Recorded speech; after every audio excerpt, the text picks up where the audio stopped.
Isa na namang napakasarap at napakalupit na putahe mga boss. Okay mga boss, isang mabilisan lang. Atay ito ng manok at kasim ito ng baboy. Hiniwa ko lang na medyo maliliit pa cubes. Sa isang lumang kawali mga boss, maglagay lang tayo ng konting mantika.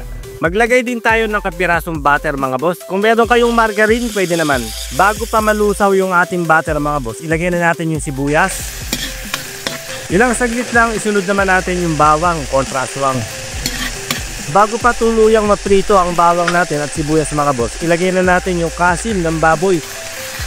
Bigyan natin ng isang may labilab na halo. Maglagay tayo ng asin mga boss. Konting pampalasa, bechin, magic sarap, depende yan sa inyo mga bossing. Pinong-pinong paminta.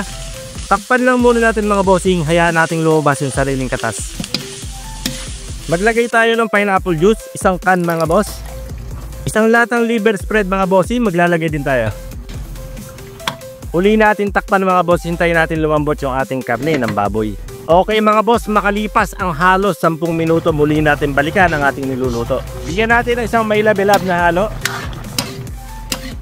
Okay mga boss, pag ganyan, pwede na natin ilagay yung ating patatas. Ilagay na rin natin yung carrots at red bell pepper, green bell pepper kung meron kayo, samahan nyo. Yung carrots mga boss na mali lang ng hiwa, pero dapat dyan pa cubes, ganito. Bigyan lang natin ng isang malupit na halo. Muli natin takpan ng ilang saglit mga boss. Ilang saglit lang ang nakalipas, balikan na natin ang ating niluluto. Maglagay tayo ng konting tomato sauce mga bossing. Konting asin, magdagdag pa tayo mga boss. Tinikman ko na yan, medyo matabang. Ilagay na natin yung garbanzos. Green peas, maliit na lata lang din. Mais na nakalata, maliit na lata lang din.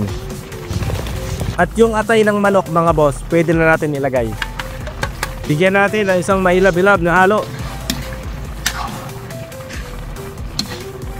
Magdagdag lang tayo ng isang tasang tubig mga boss.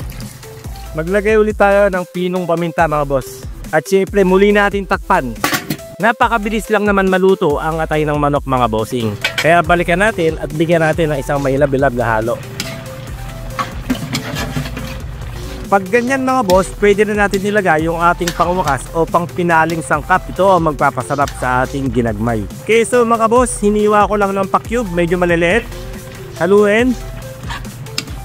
Pakuluin pa natin ang ilang saglit mga boss. At okay na nga mga boss. Ito na ang ating napakasarap at napakalupit na ginagmay ng mga Cebuano. Pang ulam, pang pulutan, bahala ka na.